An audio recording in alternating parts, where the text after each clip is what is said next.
Olá, meu nome é Willy Ricardo. Por favor, se inscreve aqui no canal para acompanhar mais notícias de cunho conservador e assista até o final para você entender todo o contexto, ok? Bem, de acordo aqui com a matéria da Terra Brasil, brasileiros já sacaram 57 bilhões da poupança em 2023, maior retirada desde 1995. Esse, na verdade, é um dado do Bacen, ou seja, o Banco Central, e isso mostra, por exemplo, que os brasileiros estão antenados. Isso mostra também que existe, sim, uma insegurança não somente jurídica, mas também financeira acontecendo no nosso país. Há um risco de confisco aqui no Brasil, diante do governo Lula?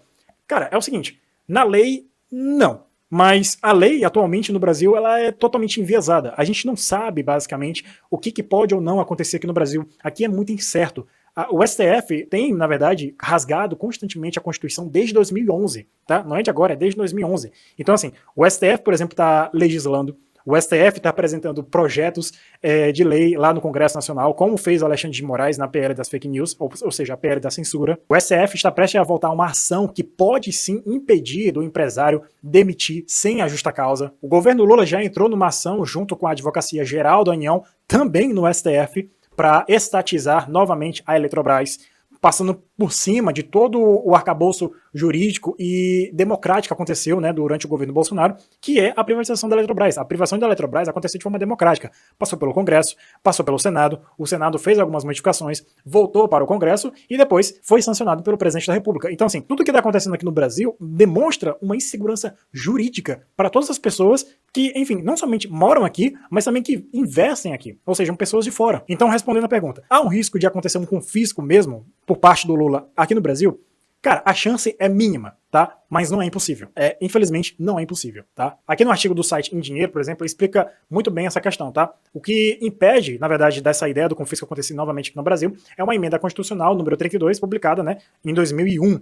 Estabeleceu algumas proibições, né, aqui no Brasil, inclusive essa do confisco, né? Diz assim aqui no parágrafo: é vedada a edição de medida provisória sobre a seguinte matéria, e aqui no inciso 2, que vise a detenção ou sequestro de bens, de poupança popular ou qualquer outro ativo financeiro. Então, assim, por lei, em tese, o governo não pode confiscar poupança e muito menos repetir o que aconteceu, aquela tragédia, né, no governo Collor. Em tese, tá? Mas é como eu falei, a insegurança jurídica no Brasil aqui é tão grande, meio que a gente não tem essa base para, enfim, se basear mais na lei. Mas é como eu sempre digo, é sempre bom você ficar atento às medidas e às loucuras que acontecem, enfim, na política aqui no Brasil. Qualquer coisa pode acontecer. Não fique temeroso, tá? Não fique desesperado. Eu acredito que isso não pode acontecer. O Congresso jamais iria permitir isso. E isso basicamente seria um tiro no pé.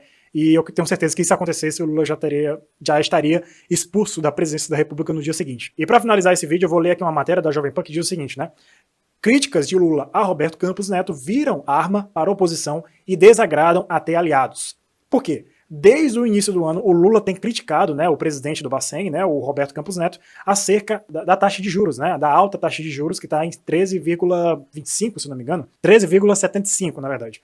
E é o seguinte, o Lula, como ele não tem nenhum projeto econômico, e ele está basicamente explicitando em todas as suas entrevistas que ele quer gastar mais, ele quer aumentar o tamanho do Estado, ele quer aumentar o número de impostos, ele quer, enfim, gastar como se não houvesse amanhã. Então isso é basicamente o que o Lula está dizendo, é o seguinte, eu tô pouco me lascando com a inflação. Eu tô pouco me lascando com o poder de compra do dinheiro aqui no Brasil. Eu só quero gastar, eu quero gastar. Como eu falei para vocês, esse é o último mandato da história do Lula, tá? O Lula não se reelege mais. O Lula tá mostrando pro Brasil que é um incompetente. Tá mostrando pro Brasil que ele é um atraso. Tá mostrando pro Brasil que ele é basicamente a imagem daquele Brasil das antigas, que onde tinha inúmeras estatais, cabines de emprego, enfim, negociações totalmente cabulosas, que visam, na verdade, aumentar a base do governo através de trocas de favores, através de troca de cargos em instituições públicas. Isso é o Lula, é a corrupção, é o atraso, é o socialismo, enfim, é todo tipo de coisa ruim que vai afetar, infelizmente, o nosso Brasil durante esses 4 anos. E olha aqui a fala do Lula para dizer como o Lula ele não entende o que é a autonomia do Banco Central. O Lula não sabe, por exemplo, governar sem ter o controle de tudo. O Lula é um ditador, tá? A verdade é que se o Lula tivesse a oportunidade, ele sim teria poder absoluto. Se fosse da vontade dele, ele teria sim um poder absoluto. E olha como essa frase diz muito sobre a personalidade desse cara. Esse cidadão não tem, cidadão aqui é o Roberto Campos Neto, tá? Ele não tem nenhum compromisso comigo. com ele, né? Não é com o Brasil, não é com a economia, não é, por exemplo, com a administração pública, é com ele, tá? É impressionante.